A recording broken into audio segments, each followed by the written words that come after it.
Hello, my name is Dennis L. Waters Sr., and I'm calling this podcast The Hero's Journey.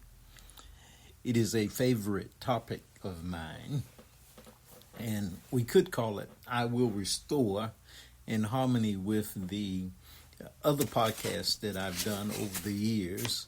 I've been called the Restoration Doctor. That's from the aspect of being the writer of a book called I Will Restore. And that book was done in the year 2005. It was my signature book. It had to do with individuals who were survivors of the experience of physical sexual abuse occurring before the age of puberty.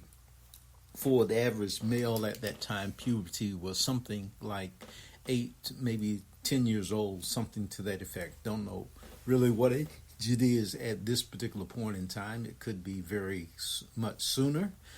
For a female, it was basically about the same age, maybe a little bit earlier, a little bit later. The same thing is true in regard to what those statistics are because of the various changes that have taken place in life in regard to what we eat and how we drink and where we live, and the fact that statistics previously may have come really only from North America as opposed to all over the world. And the ability that we have now is to communicate with people all over the world.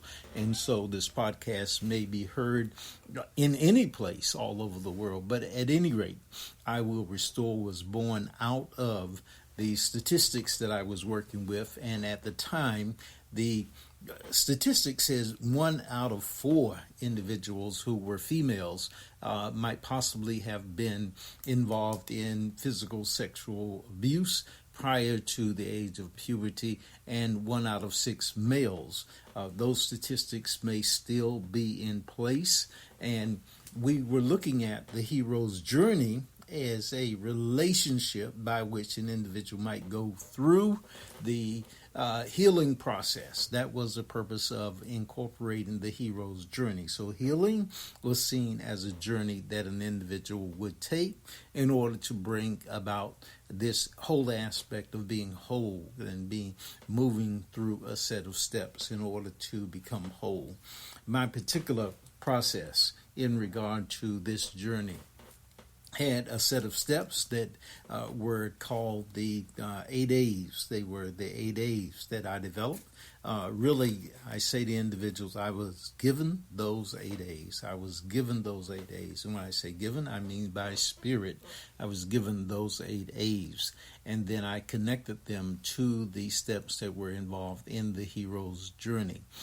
Those of you who are familiar with Dr. Joseph Campbell, who are familiar with a number of television programs and movies such as Star Trek, Star Wars, all of those to some degree were built on something that was called the hero's journey or some model of that.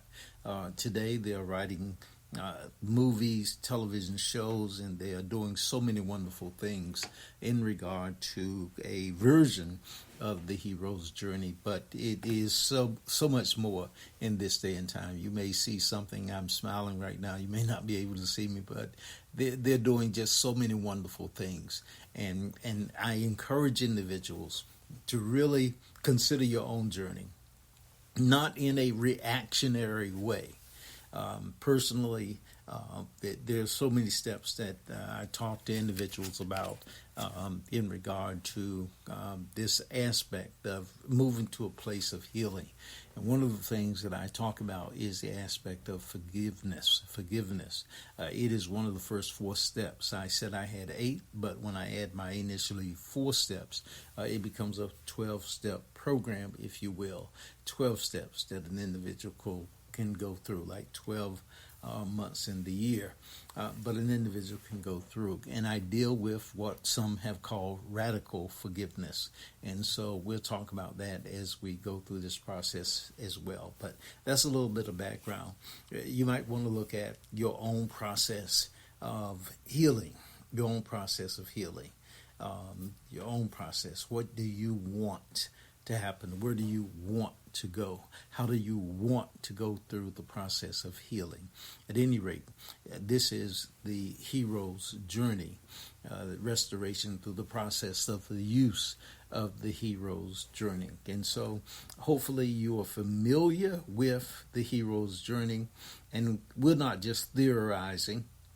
The reason why I wrote my book was to bring about an understanding of how I might be able to bring about healing in my own life.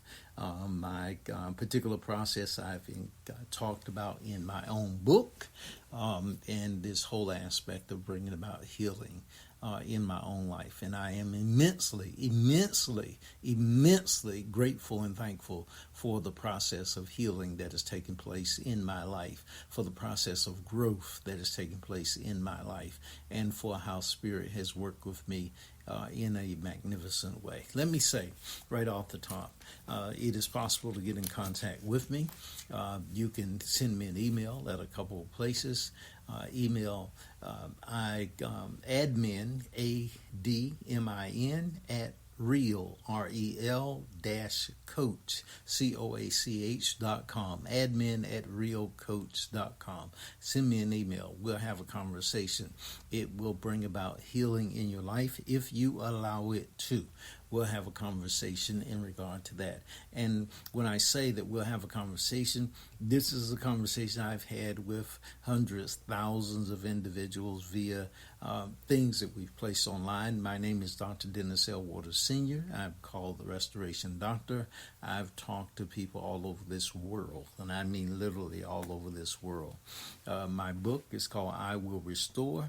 If you send me an email, you put in the information that I want the book, I Will Restore, and give me your information. And actually, I'll send you a copy if you want it via PDF. I encourage you to actually print it out, and then we'll have some conversations about that book as well on the line as well. I'll send it to you totally free. If you want a copy of the book, the original book, mailed to you, then I ask that you pay for the cost of shipping it to your house. So you, again, would pay for the cost of shipping it to your home. I've paid for the whole educational process. I've paid for the printing of the book, all of those kinds of things. And I don't know what the cost of shipping it to your home will be. We'd have to set that up. But I'll pay for the cost to ship it to your home, and that whole aspect. Other than that, it is free to you. The entire process of healing is that process that you have to own. You have to be hungry enough. I think that's what Les Brown that said. You have to be hungry. You have to be hungry enough, desirous of your own healing process. You have to own that process. And I'm assuming that if you want to know anything about me, you could probably search again online and find out all kinds of information in regard to me. There are individuals that I've studied. Individuals such as, you can look up Thomas Throwett. That's one individual I've studied through the years. You can look up Neville Goddard. That's an individual I've studied and got all kinds of material online in regard to Neville Goddard. I encourage you to study those two individuals. I've studied the information in regard to people. Let me say this very, very clearly in regard to what I'm talking about as far as this, because we can structure this, we can make it easy to understand if you want, but I'm not for easy to understand anything, to tell you the truth, because I don't think anything is exactly easy to understand to the point of it being something that's really going to benefit your life. Why is that? Because there are two levels of the mind. There are probably so many more, but there are two levels of the mind. That is your conscious mind and your subconscious mind. Your conscious mind and your subconscious mind. And I'm saying this because I'm assuming that we're not beginning at the beginning of anything. We're not beginning at the beginning of anything. It's not your first day, and it's definitely not my first day either. And the whole aspect of learning is that you're bringing into even this conversation so much already. So we're not beginning at the beginning. And that your conscious mind is basically your mind that's thinking, and you know what that thought is about. You know what that thought is about consciously.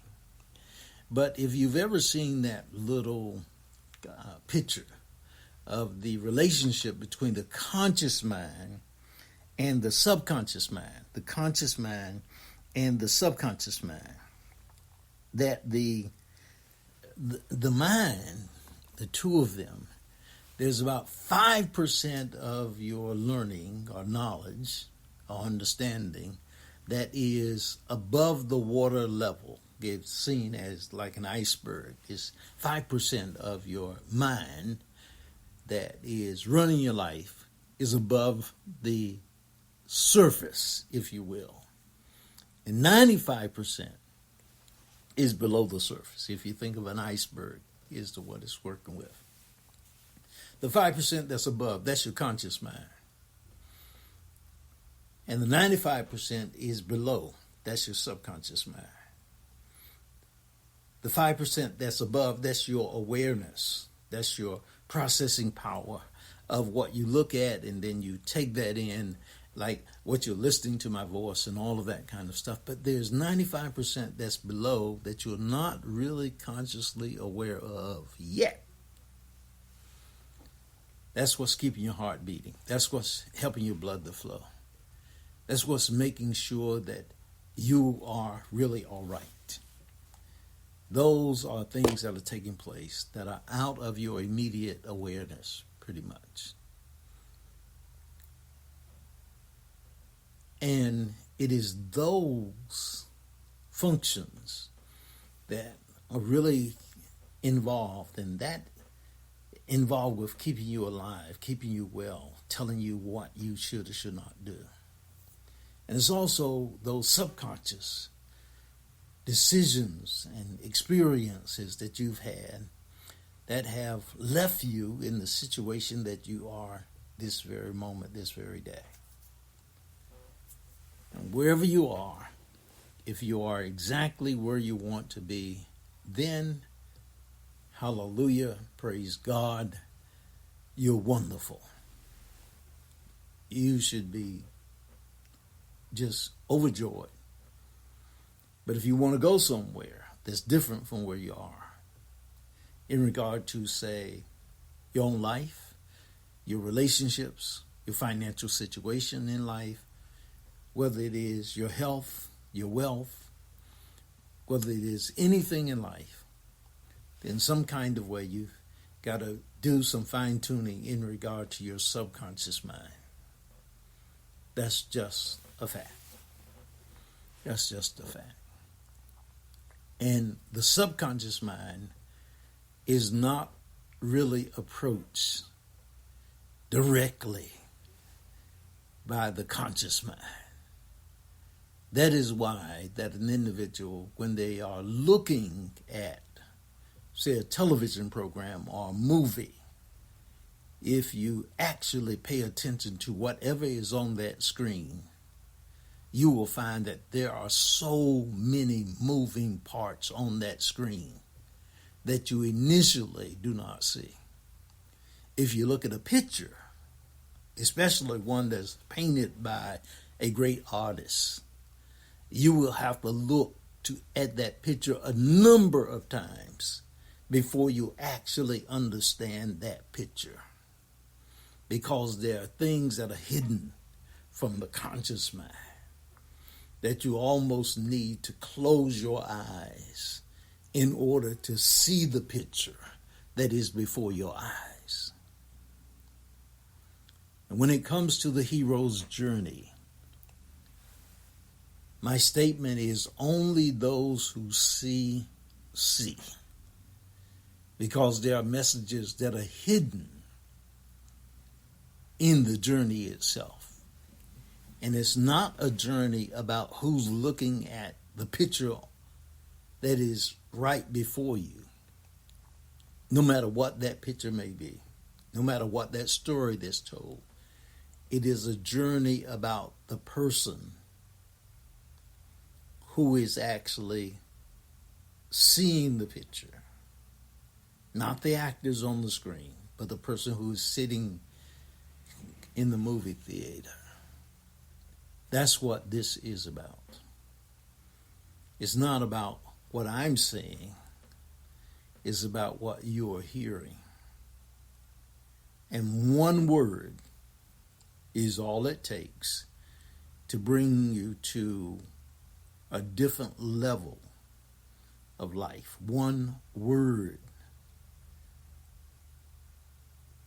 I said there were 8 steps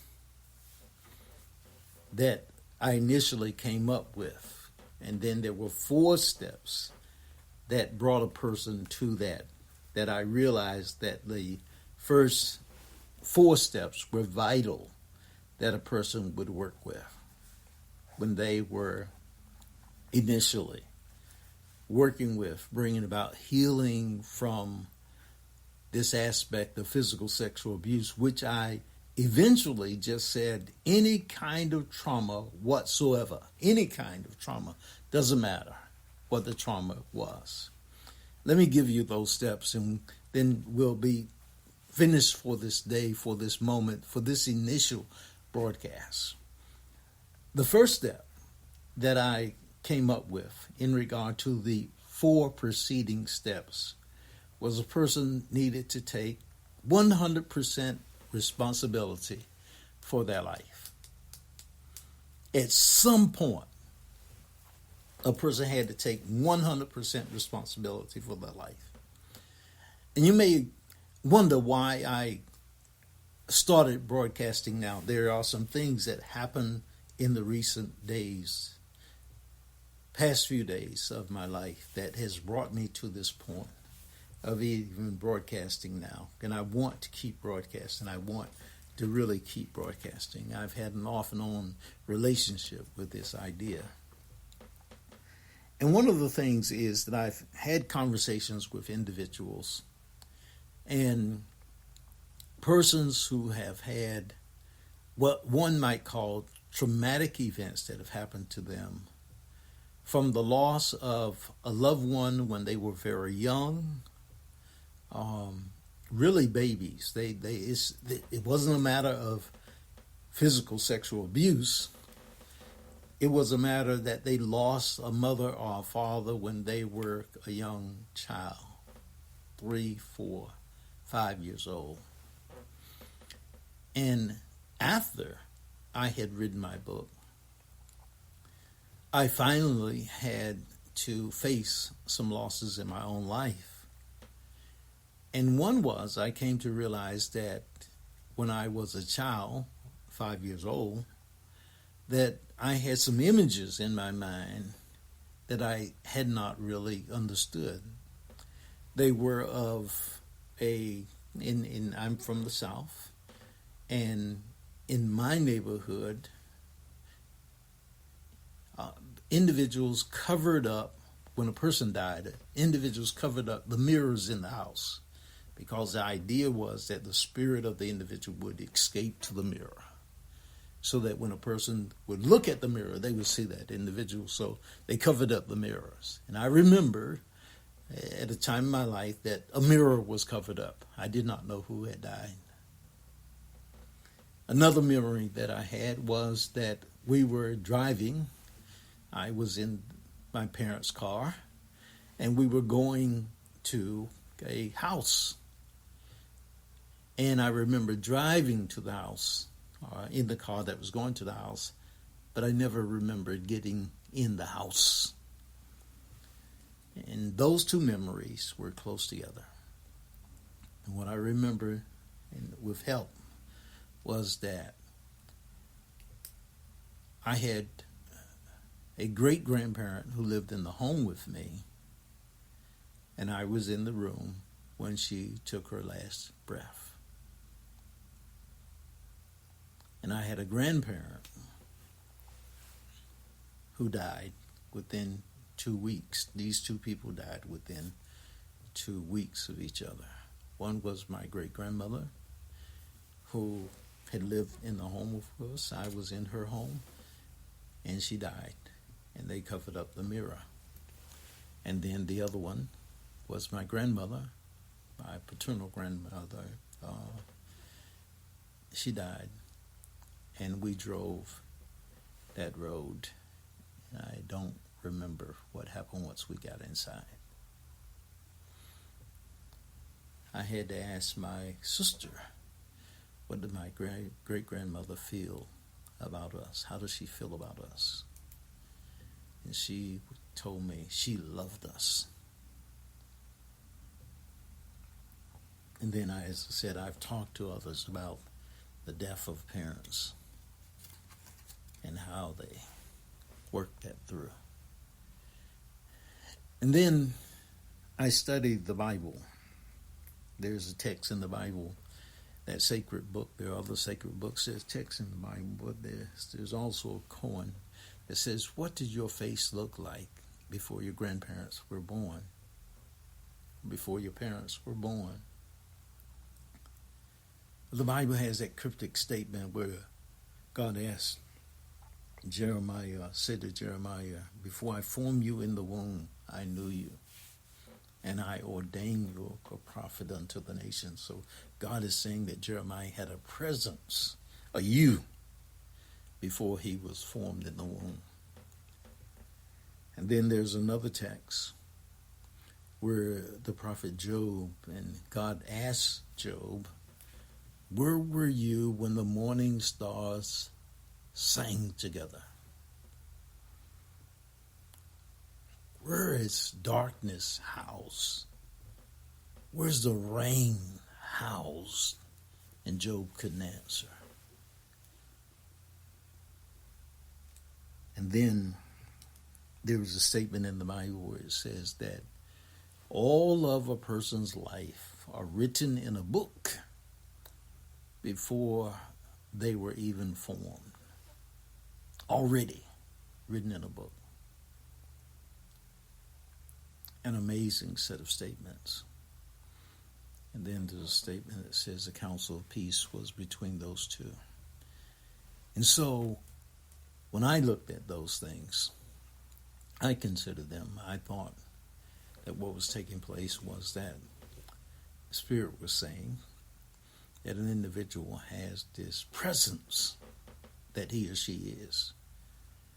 That no matter what has happened to a person, that they in some kind of way, he or she in some kind of way, entered into an agreement with God, a covenant with God, that they would live this life. And one of the persons that basically says that is an individual who lived. His name was Wayne Dyer.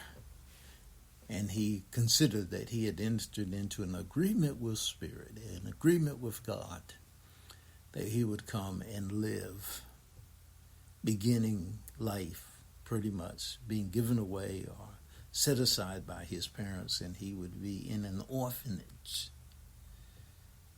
And he wanted to be a motivational speaker. That was his desire. And that became his life, and then he had to live and work it out from that point in time. That's his hero's journey. You can look him up. You can find where he makes that statement. I didn't put those words in his mouth. I have some of his material. I encourage you to get some of it as well. 100% responsibility for one's life. Another step was forgive everybody. Another step, I say forgive everybody, forgive everyone. Everyone. I went through the process of saying there's no one person that could be responsible for trauma. There are a whole lot of things that have to be in place for a person to be traumatized. A whole lot of things. And then you have forgive everyone, forgive everyone, and then 100% responsibility. And then feel no shame, feel no shame, feel no shame. And then the fourth one was join or form a beloved community. Join or form a beloved community. Go where you're accepted. Go where you're loved, and you can be loving and you can be accepting of others. Be somewhere where it builds you and doesn't tear you down. Where you can be real. So those are the first step, 4 steps. And then my 8 A's begin with awareness. That has to do with identity. Identity. The second A was acceptance. That has to do with this aspect of, again, being affirmed that you're all right. Acceptance. Assurance is the next one. Assurance. There's some things that you must be certain of. And for me, I have to have assurance every day, every moment. There's a place in the Bible where a man named David says, "This I know, that God is for me." It must be things that one is certain of. And then the 4th A was adoration, and that's where you just get somewhere and just you just adore life. You just adore God. You just adore spirit. You just get caught up in what I call liminal space. It's a place where everything is all right. And you're just happy and thrilled about it. It's liminal space. And in the movie Star Wars, they go into a bar. And there are those people who've been in outer space, as they call it, been into the far reaches of the galaxies and the other galaxies, and they are in there. And then there are those who are going into those spaces that they've never been. But in that bar, they are all right. That's liminal space. You are in the space where the people are testing the limits of possibilities. And you're still all right. You're still all right. In that space, you can dream, you can hope, but you're still all right. That's liminal space. There's a whole set of research documents about liminal space. You need to know that no matter where you go, if you consider yourself a prodigal son that's going to the other spaces, whatever, you're still all right. You're still God's child. God is not going to throw you away ever. Tennyson said, God is closer to us than breathing, nearer than hands or feet. There's never an if in regard to your relationship with spirit. Never a if. There may be an if within you, but there's never an if when it comes to God. God doesn't say that you're my child today and you're not my child tomorrow. Never. Never an if. Never an if. The next one is association. That's 5. The 6th one is assignment. You have a purpose. Next one is accountability to God and to humans. That's part of being in a community. Next one is assimilation. That's becoming the new person that you saw, that you were when you were at awareness. And then really this all has to do, again, with the hero's journey because it's tied to the hero's journey. And let me just tell you some of the stages of the hero's journey because all of the 8 A's are tied to the hero's journey. So very quickly, you start out in the ordinary world and then you see the possibilities of a new world. And initially, that is almost repulsive, and so people refuse the hero's call to adventure, as it's called, and you say, no, I'm not going. But then you think about it because you go back to what you looked at and saw before, and you say, well, yes, I'm going. And you say yes to the call. That's called acceptance, again, of the call. And then as you go forth in regard to that, you begin to you see people who come around you. There are mentors and teachers and everything like that. And then you get a set of gifts that are able to help you as you travel the road. And you go with that gift. You go with that gift. The journey takes you, and you have trials and challenges and whatever it might be. And so the association comes, the assignment comes, and you go through it, and you have to be accountable because you need to be in your best place to fight the battles. All of those things. But this is the restoration doctrine, and I'm talking about the hero's journey and how you travel this space. And so we'll do some more with that as we go forward in regard to this hero's journey. Take care. God bless you. Here's a little bit of music. It's called Deep Delta Isochronic Tone. Just listen a bit as we play this.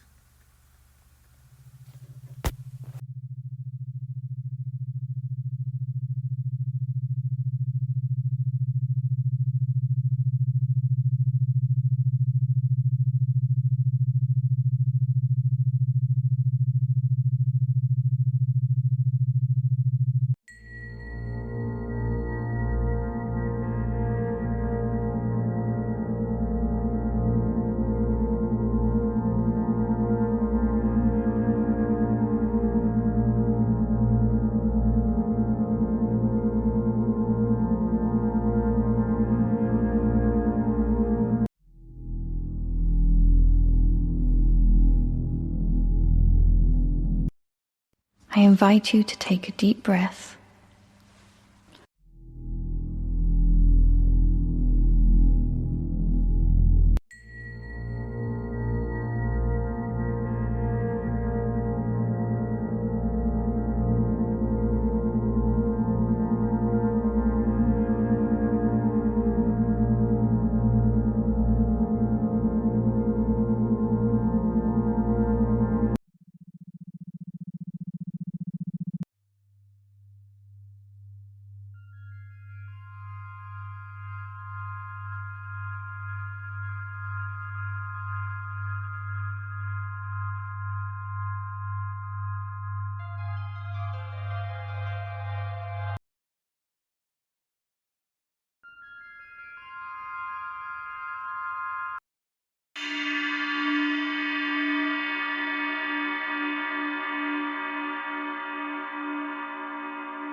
I'll have to work on this music at the end.